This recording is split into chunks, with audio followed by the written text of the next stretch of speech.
bahasa Indonesia katanya sudah jauh lebih berkembang daripada bahasa Melayu. Bahasa Indonesia dah jadi bahasa rasmi ke-10 UNESCO. Bayangkan, dengan pengiktirafan ini, kenapa kita tak boleh jadi macam Indonesia? Yang semua orang berbahasa Indonesia kan? Kita tak boleh jadi macam tu sebab kita membina negara kita. Malaysia seringkali dibuat heran mengapa bahasa Indonesia berkembang jauh lebih pesat dibandingkan bahasa Malaysia, padahal keduanya berasal dari akar yang sama, bahasa Melayu. Di tengah kesamaan historis dan linguistik, bahasa Indonesia tampak lebih dinamis, terbuka terhadap serapan asing, dan berhasil membangun ekosistem bahasa yang hidup di berbagai ranah seperti media, teknologi, sastra, dan pendidikan. Banyak warga Malaysia mengamati bagaimana Indonesia mampu menjadikan bahasanya sebagai alat pemersatu nasional yang kuat sekaligus sebagai simbol modernitas dan ekspresi budaya pop yang mendunia. Kembangan bahasa Indonesia disifatkan berbeza dengan bahasa Melayu di Malaysia. Ketua Badan Pengembangan dan Pembinaan Bahasa Kementerian Pendidikan, Kebudayaan, Riset dan Teknologi Indonesia, Profesor Aminuddin Aziz, menjelaskan bahasa Indonesia katanya sudah jauh lebih berkembang daripada bahasa Melayu. Bahasa Indonesia ini sudah jauh berkembang ya dari bahasa asalnya, bahasa Melayu gitu ya, dan sekarang sudah bisa unjuk diri gitu sebagai satu bahasa yang stabil begitu ya, dan berkembang dengan sangat sehat gitu.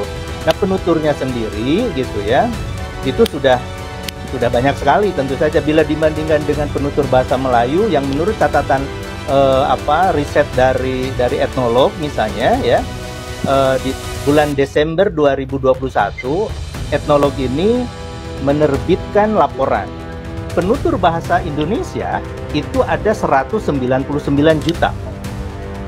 Sementara penutur bahasa Melayu ya, itu 19 juta.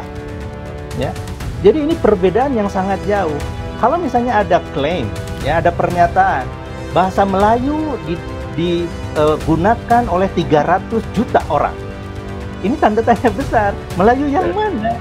Bagi kami tidak bisa itu.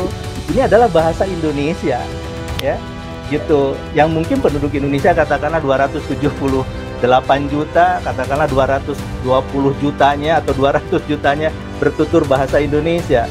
Mungkin sisanya ya boleh bahasa Melayu yang ada di Malaysia. Tapi jumlahnya juga kan penduduk Malaysia mungkin tidak sepertiga penduduk Indonesia gitu kan ya. bahasa Indonesia dah jadi bahasa rasmi ke-10 UNESCO. Bayangkan, dengan pengiktirafan ini, maka bahasa Indonesia akan menjadi sangat terkenal. Dan saya yakin, akan lebih banyak kelas belajar bahasa Indonesia akan dibuka di seluruh dunia. Selepas pengiktirafan UNESCO, saya juga berani jamin satu persatu pertubuhan besar dunia akan turut mengiktiraf bahasa Indonesia sebagai bahasa rasmi.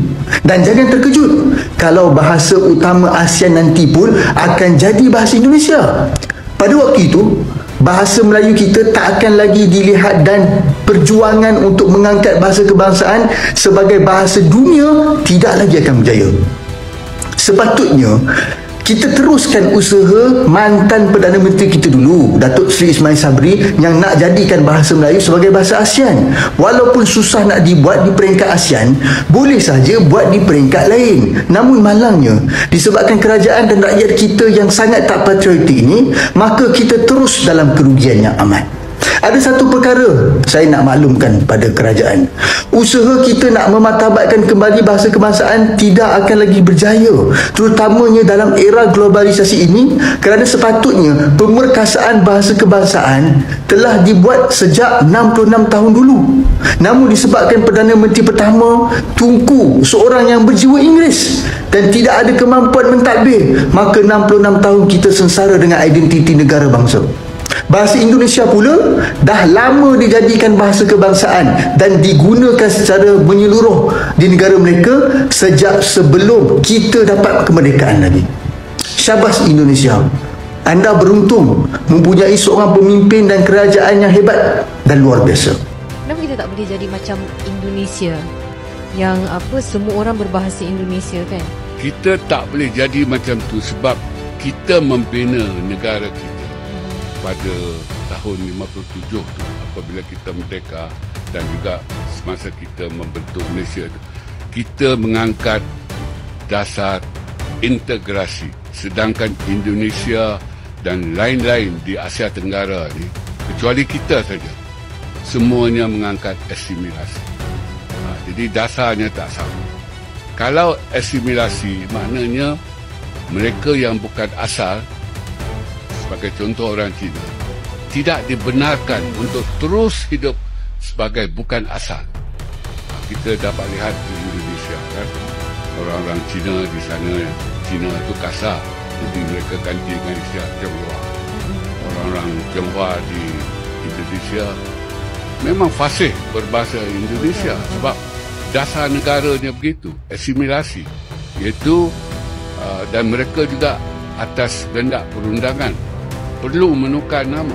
Dan kita tahu ada seorang Governor Jakarta yang nama Cinanya Ahok, Achong Ahok, nama nasional Indonesia dia Basuki Cahayapurnama. Walaupun itu bunyinya sastra, tapi Basuki itu nama Melayu kan, nama Nusantara. Dalam kehidupan nasional, beliau dikendaki meninggalkan nama Tionghoa, dan orang Indonesia tidak membenarkan keluarga Tionghoa dan komuniti Tionghoa itu berbahasa Cina sesama mereka. Mereka kata ini Indonesia, kalau mau tinggal di sini mesti berbahasa Indonesia. Jadi dasar kita memilih integrasi, iaitu kita membenarkan yang bukan asal ini untuk terus hidup sebagai bukan asal, walaupun dalam kehidupan nasional. Seperti orang Cina, mereka ada sekolah. Kita beri nama sekolah pada kita, tetapi nama rasminya adalah sekolah kebangsaan, sekolah negara, jenis kebangsaan, maknanya separuh kebangsaan lah, ala-ala kebangsaan, tapi masih kebangsaan. Jadi selama-lamanya kita tak boleh jadi Indonesia sebab dasar kita lain. Dasar kita integrasi. Sebenarnya integrasi dengan asimilasi dia berbeza jauh, langit dengan bumi. Bagi saya, untuk hasilan ataupun dengan outcome, penyatu paduan yang baik ialah asimilasi, bukan integrasi. Tetapi kita memilih integrasi. Jadi lihat saja tahap perpaduan kita. Integrasi itu begitu ringan kalau dibandingkan dengan asimilasi.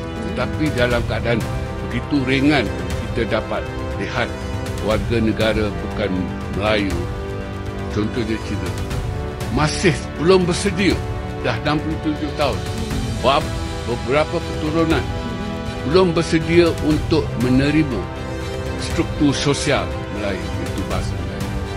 Kalau terima pun untuk lulus peperiksaan, tidak lebih daripada. Dalam kes bahasa Melayu ni sebagai warga negara, dia wajiblah, kalau bolehlah kita keluarkan fatwa bahasa kan, bahawa setiap warga negara wajib mempunyai pengetahuan yang baik terhadap bahasa negara. Itu dia fatwa bahasa lah. Maknanya kalau tidak, apa erti kerakyatan yang dipegang? Warga negara kalau dibandingkan dengan pekerja asing yang baru datang 6 bulan, setahun dari Nepal, Myanmar dan sebagainya, ialah mereka taklah fasih sangat, tetapi pengetahuan mereka jauh lebih baik daripada warga negara. Mereka tak sekolah kat Malaysia, Prof, tapi boleh cakap bahasa Melayu. Ya, maknanya seperti yang saya katakan, belajar bahasa Melayu betul-betul atas dasar instrumental untuk memenuhi syarat lulus mata pelajaran bahasa Melayu. Lepas itu dipersaitan. Rasa dah 3 kali Prof ketemu. Itu faktanya. Maknanya lepas itu Dibuang ya bahasa Dibuang Melayu. je dah.